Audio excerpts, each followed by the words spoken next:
एक समय की बात है, प्राचीन भारत के एक शक्तिशाली राज्य में एक सुंदर और साहसी राजकुमारी रहती थी। नाम था वसुंधरा। वह तलवार चलाने में निपुण थी, घुड़सवारी उसकी पसंदीदा शौक था और राज्य के नागरिक उसकी बुद्धिमत्ता और न्यायप्रिय स्वभाव के कायल थे। महाराज अपने जीवन की सबसे बड़ी चिंता में थे, अपनी बेटी के योग्य वर की तलाश। लेकिन वसुंधरा ने एक शर्त रख दी थी, वह स्वयंवर रचेगी और केवल उसी पुरुष से विवाह करेगी जो न केवल बलवान हो बल्कि बुद्धिमान और सच्चे दिल वाला भी हो। स्वयंवर की घोषणा हुई। दूर दूर के राजकुमार, योद्धा, व्यापारी और विद्वान उस सभा में पहुंचे। उन सब में एक युवक सबसे अलग था। नाम था समर। न बहुत सुंदर, न बहुत शक्तिशाली, पर उसकी आंखों में आत्मविश्वास था और शब्दों में नम्रता। उसने स्वयं को एक साधारण कृषक का पुत्र बताया, पर उसकी बातों में इतनी समझदारी थी कि वसुंधरा आकर्षित हो गई। कई चुनौतियों और प्रश्नों में समर ने सबसे अच्छा उत्तर दिया और अंततः वसुंधरा ने वरमाला उसी के गले में डाल दी। राज्य में उत्सव मनाया गया, ढोल नगाड़े बजे, चारों ओर खुशियां फैल गईं, लेकिन ये खुशी ज्यादा दिन नहीं टिक सकी। विवाह के कुछ ही दिनों बाद वसुंधरा ने महसूस किया कि समर, जिसे उसने समझदारी और विवेकशीलता के आधार पर चुना था, वह असल में जिम्मेदारियों से भागने वाला निकला। सुबह देर तक सोता, दरबार के कार्यों में कोई रुचि नहीं, सैनिक अभ्यास से दूर और निर्णय लेने की क्षमता बिल्कुल भी नहीं। शुरुआत में वसुंधरा ने समझा कि शायद वह नए माहौल में असहज है। उसने समर को प्रेरित किया, साथ ले जाकर दरबार की कार्यशालाएं दिखाई, पर समर का ध्यान किताबों और तर्क में तो था, लेकिन व्यवहारिक जीवन में वह बिल्कुल असफल था। जब कोई किसान दरबार में गुहार लगाता, समर चुप रहता। जब सेनापति युद्ध नीति समझाता, समर ऊबकर उठ जाता। वसुंधरा ने कई बार समझाने की कोशिश की, राज्य चलाना केवल बुद्धि से नहीं, कर्म और उत्तरदायित्व से होता है। लेकिन समर हर बार कहता, मैं लड़ाई नहीं लड़ सकता, नीतियों से भी मुझे सरोकार नहीं, मैं तो बस तुम्हारे साथ रहना चाहता हूँ, बाकी सब मुझे भारी लगता है। धीरे धीरे राज्य में असंतोष फैलने लगा। दरबारी फुसफुसाने लगे कि राजकुमारी ने गलत चुनाव किया है। शत्रु राज्य के राजा ने इसका लाभ उठाया और सीमा पर हमला कर दिया। वसुंधरा को स्वयं मोर्चा संभालना पड़ा। समर से कहा गया कि वह किले की रक्षा की व्यवस्था देखे, लेकिन उसने यह कहते हुए मना कर दिया कि वह किसी भी प्रकार के संघर्ष में हिस्सा नहीं ले सकता। युद्ध के दौरान वसुंधरा घायल हुई, पर फिर भी सेना को जीत दिलाई।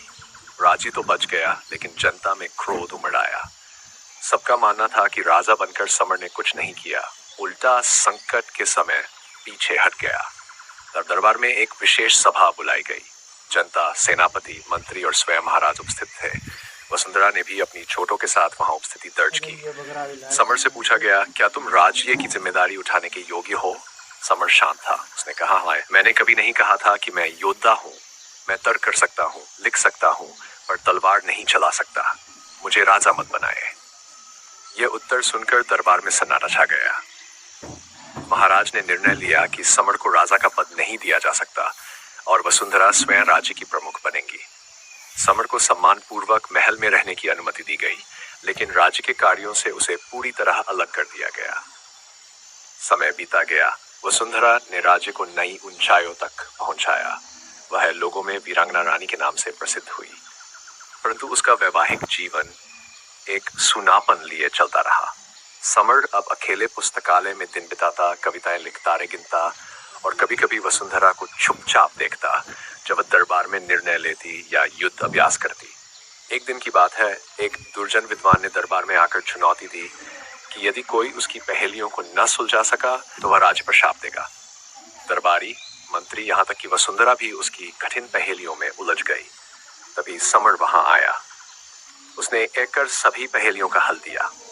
वह विद्वान स्तब्ध रह गया और शाप देने के बदले आशीर्वाद देकर चला गया। वसुंधरा ने पहली बार समर को गर्व की दृष्टि से देखा। तुम्हारी बुद्धि सच में बेशकीमती है, उसने कहा। काश तुम इसे लोगों की भलाई के लिए और भी अधिक उपयोग में लाते। समर मुस्कुराया। मैं अब समझ चुका हूं कि केवल प्रेम में डूबे रहना ही जीवन नहीं है। तुम्हारे बराबर का बनने के लिए मुझे बदलना होगा।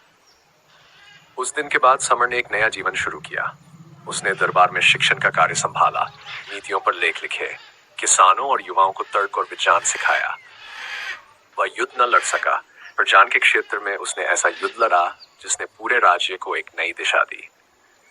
वसुंधरा और समर अब दो ध्रुव नहीं रहे, बल और बुद्धि का सुंदर संतुलन बन गए। धीरे धीरे जनता ने भी समर को अपनाया। अब उसे निकम्मा नहीं कहा जाता था, बल्कि जान पुरुष के नाम से जाना जाने लगा। लेकिन कहीं न कहीं समर को यह स्वीकार करने में वर्षों लग गए कि उसने अपनी जिम्मेदारी से आरंभ में मुंह मोड़ा था। यह पछतावा उसे हमेशा भीतर से कचोटता रहा, पर अब वह उसका बोझ नहीं बल्कि प्रेरणा बन चुका था। राजकुमारी वसुंधरा के निकम्मे पति ने अंततः यह सिद्ध कर दिया कि परिवर्तन संभव है, बशर्ते व्यक्ति स्वयं को जानने और स्वीकारने का साहस करे।